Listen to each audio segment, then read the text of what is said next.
தீங்கு என்னை துக்கப்படுத்தாதபடிக்கு அதற்கு என்னை விலக்கி காத்தள்ளும். விலக்கி காத்தள்ளும் சொல்லி ஜெபம் பண்றாரு. ஆண்டவர் விலக்கி காத்து கொள்கிற தேவனுங்க, மறக்காதீங்க. ஆண்டவர் நம்ம கேட்கிறத குட்டி ஜெபத்தை கேட்பாரு. குட்டி ஜெபத்தெல்லாம் கேட்டு நம்மளை விலக்கி காத்துக்கொள்வாரு.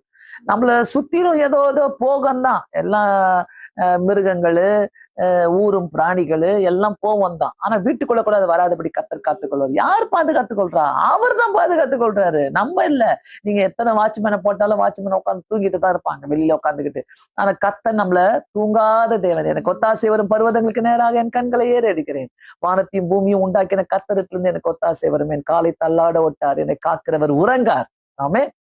அவர் உறங்குவதும் இல்லை, தூங்குவதும் இல்லை. பிரியமானவர்களே, இந்த ஜெபத்தை கேட்டு கொண்டிருக்கிறீங்கன்னாக்கா என்கரேஜ் பண்ணுங்க. உங்களை என்கரேஜ் பண்ணிக்கங்க. எங்க இருந்தாலும் நீங்க என்கரேஜ் பண்ணிக்கங்க. கண்டிப்பாக கர்த்தர் உங்க கூட இருப்பாரு. கர்த்தர் உங்களுக்காக பல காரியங்களை செய்கிற தேவனா இருக்கிறார். இந்த வசனத்தை வச்சு ஜெபம் பண்ணுங்க. தயவு செய்து குறிச்சுக்கங்க.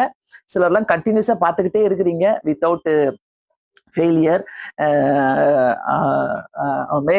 அதுக்காக நான் நன்றி சொல்றேன். சோ நீங்க இந்த லைன்ல இருக்கிறீங்கன்னாக்கா இந்த வசனத்தெல்லாம் எழுதி வச்சு நான் டெய்லியே ஜெபம் பண்ணுவேன். டெய்லி இந்த வசனத்தை நான் சொல்லணும். நான் சொல்லி ஜெபம் பண்ணுவேன். அது மட்டும் இல்லாமல் சப்போஸ் சில காரியங்களுக்காக நீங்க வெளியில போறீங்க, சில இடத்துல தீங்கான காரியங்களை நீங்க பாக்குறீங்கன்னாக்கா அந்த இடத்துல நம்ம இந்த வசனத்தை சொல்லி ஜெபம் பண்ணலாம். ஆண்டவரே, தீங்கு என்னை அணுகாதபடி துக்கப்படுத்தாதபடி என்னை காத்துக்கொள்ளுங்க. உங்க கண்ணு முன்னாடியே சண்டை நடக்குங்க. உங்க கண்ணு முன்னாடியே ஏதோ ஒரு கல்யாணத்துல போயிருப்பீங்க, எல்லாரும் சண்டை போட்டுப்பாங்க. அந்த தீங்கு உங்ககிட்ட வராது. சிலர்லாம் பாத்தீங்கன்னா உங்களை பத்தி கேவலமா பேசிட்டு இருப்பாங்க. அவங்க கண்ணு முன்னாடி தான் நீங்க நடந்து போவீங்க. உங்ககிட்ட வந்து பேச தைரியம் இருக்காது. கர்த்தர் அப்படி மாத்துவாரு. கர்த்தர் அப்படி மாற்றுகிற தேவன். ஓகே, அடுத்த பாயிண்ட். என்னை விலக்கி காத்தள்ளும் என்று வேண்டிக் கொண்டான்.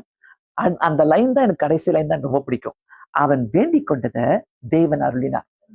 அவன் வேண்டிக் கொண்டதை தேவன் அருளினார். நான் இப்படியே தான் ஜெபம் பண்ணுவேன். நீ சாரா இஸ்ரவேலின் தேவனை நோக்கி, நீர் என்னை ஆசீர்வதித்து என் எல்லையை பெரிதாக்கி தீங்கு என்னை ஆட்கொள்ளாதபடி, தீங்கு என்னை துக்கப்படுத்தாதபடிக்கு அதுக்கு என்னை விலக்கி காத்துக்கொள்ளும் என்று வேண்டிக் கொண்டால், அப்படிதான் சொல்லுவேன். வேண்டிக் கொண்டான்னு சொல்ல மாட்டேன்.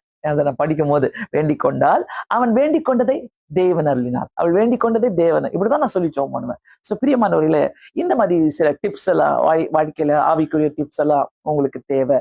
இதை வச்சு ஜெபம் பண்ணுங்க. ஒவ்வொரு நாளுமே நமக்கு ஒரு பெரிய பாதுகாப்பு கொடுக்கிற தேவன். தீங்கு நம்மளை அணுகாதபடி காத்துக்கொள்கிற தேவன்.